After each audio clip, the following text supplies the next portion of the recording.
Hey everybody, welcome back to EventSpeak with me, Big John, CEO of Beyond Experiential. You probably know this by now, and if you don't, then you should. EventSpeak is the place on the web to find the community that we call the event industry, the all-encompassing event industry for that matter. We are a new social platform, a digital hub for folks in any part of the event industry ecosystem to come and create dialogue, to find some camaraderie and navigate these difficult times that we live in that we call COVID life in the world. This is a special edition of EventSpeak. We're going to call it the Down Under edition because we're very excited today to welcome a guest that comes all the way from the other side of the world, our neighbors down under in Australia. Richard is got a long experience, rich history in the industry, and comes to us today as a partner and head of experiences from Kreate Australia, an agency that obviously specializes in experience marketing. And he's just now saying good morning on a little bit of a rainy day. Richard, welcome to the show. How you doing, man? I'm good, Big John. How are you going? I'm doing well. I'm doing well. As we were just chatting a little bit before we went on camera, just sort of we're transitioning into our summer. You're transitioning into your winter. And indeed. If you wouldn't mind, just to start out a little bit, this is your opportunity to talk about yourself a little bit. So, if you'd like to tell the folks a little bit about what Kreate does, what you do, we'd love to know. Yeah, so Kreate, some might be familiar. They actually started off in London 21, 22 years ago. Experiential staffing agency. Started out over there. Then they branched out. They had an office, I believe, in New York and South Africa for a period of time. And then branched out over to Sydney. The Sydney office has been here for maybe 14 years, I believe now. I've been part of that agency for 6 years. So ever since I moved over from the UK, I've been part of that agency. Again, we kind of I think the business has evolved quite a bit depending on who's been running it. So people came over from the UK, kind of experiential production, led agency, facilitated that. Then they brought in kind of a talent manager, started doing a lot more kind of staffing, providing promotional staff, field staff, etc. to activations. And then the individual running agency would then move on, different one come in. Staffing then took over as the lead kind of offering of what Kreate did. Fast forward 2014, my business partner Dylan comes into the business. His background is very much in marketing, tourism, communications, as well as doing some kind of real high-end events out of London while he was traveling there. Then I move in after being in London at Kreate. And then we really pushed the agency. I guess we molded it into what we wanted it to be. So taking that core offering of staffing, knowing that we could offer more based on our experience, we've now kind of evolved that business a fair bit. We've rebranded as well. So now we have three core pillars: communications, experiences, and people. So that comms division looks after kind of PR, social media, brand ambassadors, comms plans, strategy, etc. Experiences is where I kind of sit, and that's very much your experiential brand activations, events, in-store activation, so on. And then obviously the people part underpins all of that. As we all know, you can sit and work around the boardroom table for many months, pulling it all together. But if at the end of the day, those people, those promotional staff, those brand ambassadors don't nail that job for you at the end of it, it can all come down. So yeah, we kind of have it all the way through, which is great. It sounds like you guys have a pretty wide bandwidth, if you will, of what you do. The integrated communications, does that come with your partner Dylan's kind of forte? Very much so. Okay. Very much so. He's originally from Melbourne, background in kind of tourism, working in part of the marketing teams at City of Melbourne and Tourism Victoria, so on. So yeah, that's his realm. PR. It's very much the space that I'm not too familiar with. Obviously, I have an understanding of how it all works, and as we can do that integrated approach, obviously it's very beneficial for me to sit in the middle. And sometimes we lead with a PR PR might be our output that we want to get from the experiential. So we're like understanding how those two kind of gel together works. It sounds like to me you guys have you really kind of have a big net that you cast, if you will, that kind of brings it all together. Tell us a little bit about who you work with in Australia. What brands are your kind of your go-to clients, if you will? We work actually, it's segregated, I guess. So the comms team look after retail, hospitality, tourism kind of clients as well.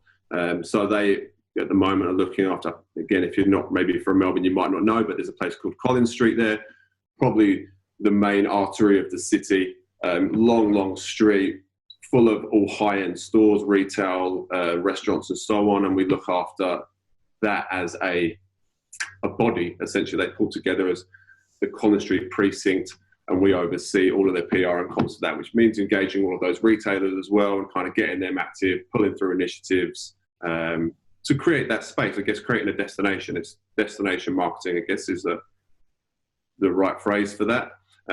Hotels, so we look after West Hotel, which is here based in Sydney. They're part of kind of the Hilton group wider. So we have those guys. We look after Doubletree in Fiji as well. So our Fijian partners over there. So we use those guys to do some PR and social stuff. And then in the experiences side, we look after a lot of alcohol clients. Bacardi is probably one of our biggest, Campari as well. But then we also have Osmo, which is a brand out of the US, I believe. It's like a kids gaming. What was the name of it? Osmo, you heard of that? It goes onto iPads and whatnot. Now, the fact that I don't know it doesn't mean that it doesn't exist. I'm not the most tech-friendly guy. I'm totally not helping myself here, but I'm not that sharp with the tech stuff. Okay, I mean, our goals where we probably do them the most, and a lot of kind of FMCG stuff as well. Wow, man! So you guys, it sounds like you guys have a pretty massive kind of operation going there. I mean, how many folks in office, so to speak, for your Australian branch? How many folks are down there? So not to be fair, we've actually just scaled back to the core 5 of us now. Okay. We did have obviously a big network of freelancers that are ongoing, but as you know, obviously things have scaled back fairly significantly over the last few months. So unfortunately, those guys are the first, I guess, to go in that instance. But obviously, there's no hard feelings and whatnot. But yeah, there's 5 of us that are part of the core team. Our chairman is still based over in London. But yeah, there's 5 of us that work, I guess, the daily grind. You guys are busy. We were. We were really busy, yeah. That sort of segues into what I wanted to talk about next. I mean, it's the obvious. It doesn't matter that you're on the other side of the world. I'm here in LA. I mean, COVID-19 is impacting the entire global economy, the entire world. Has it had a massive impact on the Australian event industry? And how are you guys kind of pivoted to sort of to deal with that? Yeah, for sure. The answer is yes. Obviously, there's been a huge impact to the events industry as well. I mean, all industries have taken some sort of knock, I think, as part of this. But yeah, the events industry, especially brand activation, in-store, anything face-to-face, because now there's the fear of that face-to-face engagement going or causing some kind of issues. But what we've obviously seen is the same, I guess, probably what you've seen a lot around the world is people trying to adjust what they do, digitize events, move them online where they can. I think initially there was a real pressure on a lot of agencies to be like, oh, wow, like this has immediately happened. We need to kind of really quickly adapt what we do and who we are and transform into a digital agency that can create digital events. And we went down that path initially, like pitched out to a bunch of clients, like, hey guys, obviously we're all impacted. How about we do these digital pieces? And I think probably a bit too early into our COVID journey that they were all kind of scrambling as well in their own right. And obviously the global brand, so a lot of it was being taken, I guess, being led by head offices out in the States, where you guys were a little bit behind us at the time initially. And now you're seeing it. There's obviously a lot of cool initiatives happening, but now we've had a little bit of I guess, respite and a change happening here. So things are starting to normalize, I guess. So for instance, Monkey Shoulder, which is is a whiskey brand, one of William Grant's brands. They're out at the moment running a campaign where they're delivering cocktails in what is known as the Monkey Mixer, which is a giant cement mixer branded Monkey Shoulder. On the back of it, right? Awesome, dude. Yeah, it's super cool. Like, and they're supporting local bars by offering cocktails from the venue, and they're moving that around kind of the Sydney area at the moment. So there's the people that do it, pivoting in different ways to do different things, and it's kind of it's interesting to see how people are approaching it. But then I also feel that there's a big fear of being the first to go to market, and it being the wrong time, and everybody's kind of a little bit cautious about what they're doing. I feel that's probably the temperature of things, even here right now. One of my clients for Beyond, my agency, Stella Artois, just did a Mother's Day initiative over this past weekend, where we're doing a mobile flower market with this Airstream that we have. That's typically a mobile bar, but it was turned into, we partnered with the original LA Flower Market that just opened on Saturday. As part of the rollback now is that we're just starting to slowly loosen restrictions. And it was a scenario where, you essentially can have, your children can enter the mom into a contest where if you're chosen, then the Airstream shows up with all these beautiful flowers. There's a florist inside there.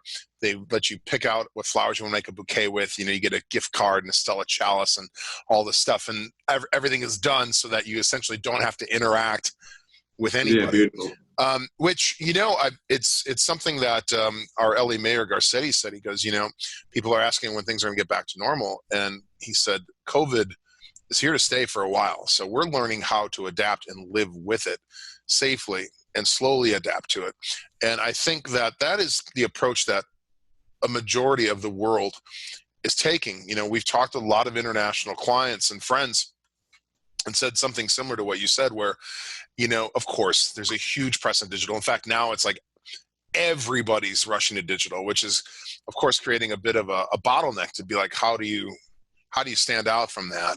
And how do you still, what's the most, I think the most effective part of experience marketing is the experience, and that's the energy and the exchange, and you're there and you could touch and you could feel.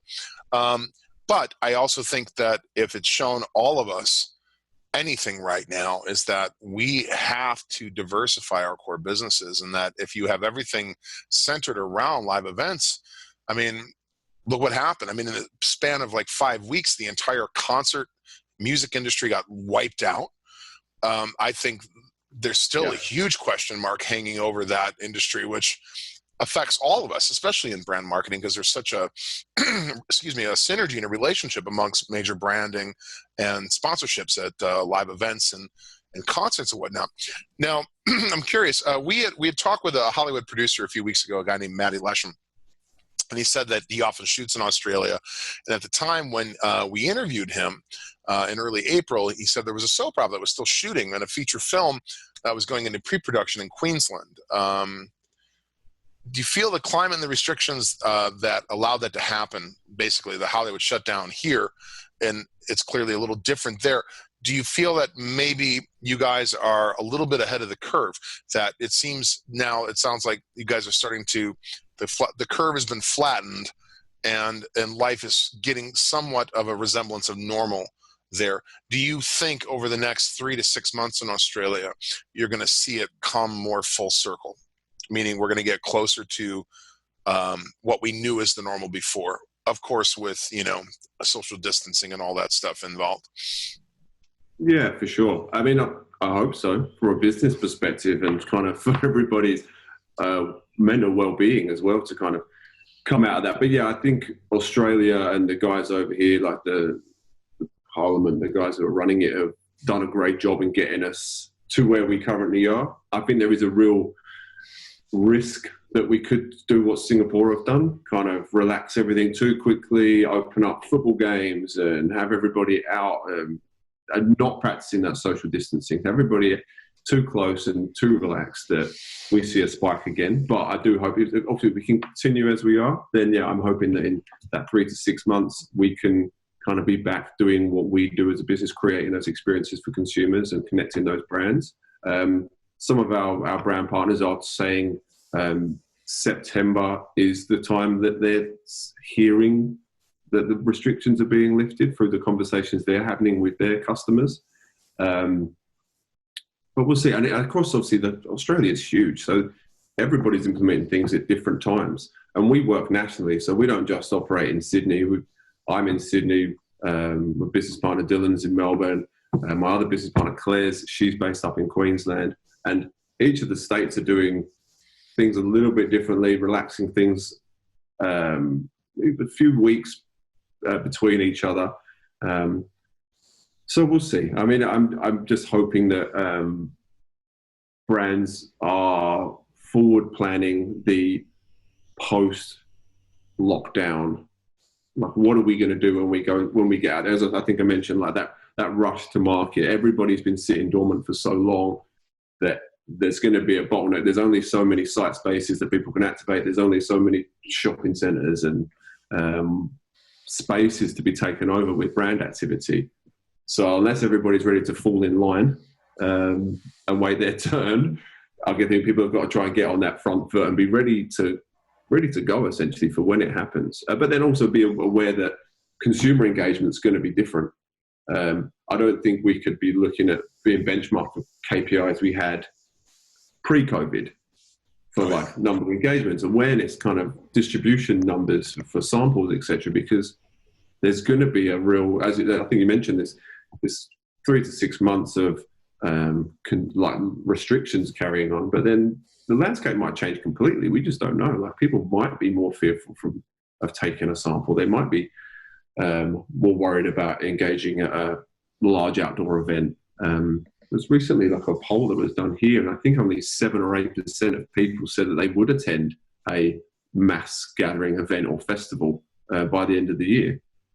So there's probably ringing bells for the big kind of event planners, your Silent Sounds and Live Nations, etc., that are trying to pull together the big festivals that take place. Especially a lot of the funding comes in, as you say, from the sponsorship that they get from the brands. And also the cost, I guess, of things coming up as well. Like, we've got to implement new PPE for everybody, or we've got to implement more crowd control, barriers, segregation sections, like everything like that. It's going to be interesting how it all comes together. I think you make an excellent point when you say that, excuse me, not only the clients, our clients, so let's say agencies or brand partners, as they're looking at their spends and the rest of their year, it's also, I think, our job as agencies to help steer that, to say, listen, yes, right now everything's kind of at this standstill, or everybody's trying to figure out how we move forward, but now is the time to put that plan in place and follow what's going on as far as restrictions and what we're able to do. Because when that time does come, not from the consumer standpoint, but from the standpoint of like, okay, go, we're finally on the other side of this, everybody and their sister is going to be going for it. So therefore, I think there's going to be a massive bottleneck. I think from the consumer standpoint, I did an interview with Kevin Lyman, the founder of the Warped Tour, and Kevin broke it down into 4 categories.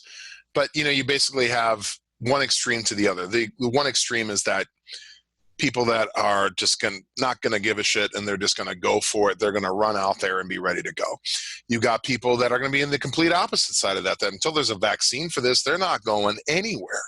And then the people that sort of meet in the middle, where there's just folks that are going to, there's a lot of PTSD and a lot of mental well-being or lack of it that people are going to have to, that we're all dealing with.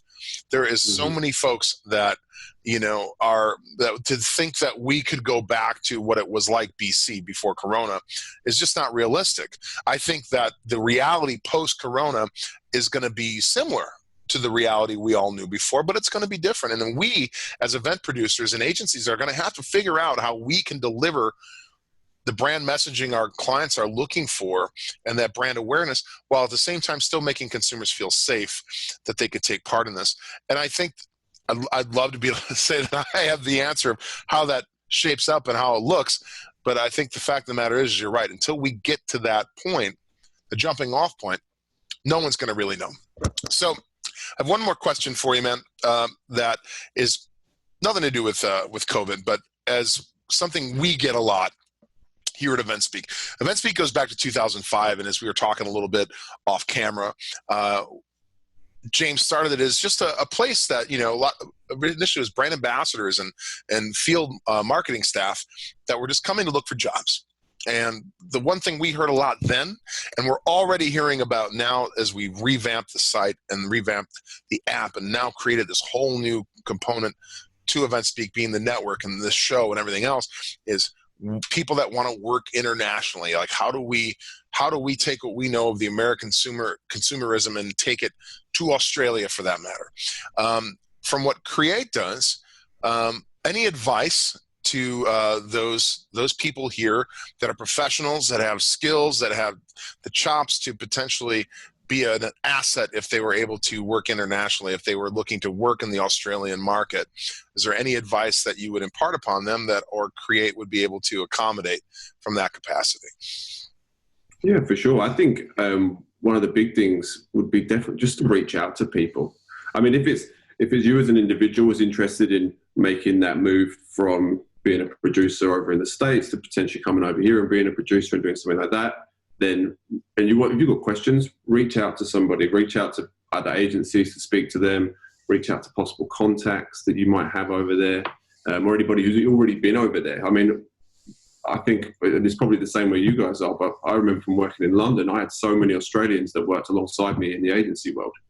So when I was moving over here, I had so many tips given to me, even down to like, what's the way of life like? Where can you live? What's the restaurants like? What are the good bars to go to? So I think that's really useful to do. And then I think if you're looking as an agency looking to do something for a brand who wants to do a tour that goes from the States to ANZ to APAC area, then you want to look at kind of the feasibility of taking that type of tour global or even over the pond to our side. Again, reach out, contact somebody. I mean, if anybody wants to give me a shout, please feel free to. We've done some kind of cross-agency jobs before where they've been based out of New York, and then we've activated in Sydney, Melbourne, Singapore, Tokyo, and we've done like a tour in that instance. But obviously, the local markets, the best people to speak to are the locals. Like, it's the best way of understanding what's going on the ground is to sit down and have a chat with somebody. And obviously, we can sit and chat like this over a Zoom call quite easily. Like, if you wanted to pick my brain on Stella's Mother's Day truck doing the same type of thing here, obviously you take the learnings that you have. What did you find out, and then how does that apply over here, and what's going on over here? But I think, communication is key, as I always say. You made my point without me having to make it, and that's a large part of the reason that we have brought EventSpeak back to life. What you and I are doing right now is literally what I feel our industry needs to be doing to navigate what's next for all of us. There's an ocean of opportunity out there. And as everybody has such a question mark over the future, I think it's really important that not only from the national perspective of what's going on here, of course, in the United States and what's happening in Australia, but if we're all able to create dialogue and talk to each other and know what producers are doing in other countries and what you guys are seeing, there's things that we're doing here, like we could support and help each other. It's like, it gives you the ability of having, as opposed to, say the 5 people in your office, their minds on it, to having potentially the network that is available to you through something like EventSpeak. Richard, it's been such a pleasure talking with you. As I mentioned to you off camera, like I've always had this bucket list thing to come to Australia. So I'm going to be looking you up when I bring that to fruition here sooner than later. And I please an open invite to anytime you want to come on the show or anything that EventSpeak, excuse me, myself, my partners, and beyond what we're able to offer you and support at Kreate. Know that it's always there. Ladies and gentlemen, this is Richard Jones from Kreate out of Sydney, Australia, partner head of experiences. You could find him at www.kreate.com.au. That's Kreate.com.au. I see what you guys did there. That's very clever. Richard, thanks for coming by. That wraps us up on our Down Under edition of EventSpeak. I am Big John from Beyond Experiential. You can find us out on the web at www.eventspeak.com. Until next time, please take care of yourselves and each other.